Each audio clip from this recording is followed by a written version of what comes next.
काय रे बंटी घंटी, ही काही वेळ आहे का शाळेत यायची? काय शिस्त वगैरे आहे की नाही? काय नियम आहेत की नाही? तुमच्या मायबापांनी तुम्हाला काही संस्कार दिले की नाही? का बस असेच? मला माफ करा सर, रात्रीचं जेवण होतं त्यामुळे माझं खूप पोट दुखत होतं. पोट दुखल्या कारणामुळे मी हळूहळू घरापासून पैदल पैदल येत होतो जी सर. माझ्या बापानं मला सायकल बी घेऊन नाही दिलं, त्यामुळे गाडीनं सोडून नाही आलं. एक नंबरचा हरामी बाप आहे माझा. ठीक आहे, तुझे पोट दुखत होतं, परंतु हो रे बंटी, तुझ्या का दुखत होता? तू का उशिरा झालास?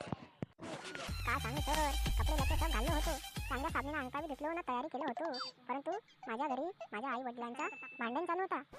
तर त्यामध्ये माझा एक जुता आईकडे आणि एक जुता बापाकडे होता सर. ठीक आहे ठीक आहे, आता लवकर वर्गामध्ये जा, ब्रेक चालू झाली. मग इथे उभी राहून माझ्या फुगडा नको का? किती खडूस मास्टर आहे बा. एक तर वरतून लेट येवायला सांगते आणि आपल्याला येते दाटून राहिला. एक नंबरचा हरामी मास्टर आहे. का म्हटलं रे बंटी, मला ऐकून नाही येत.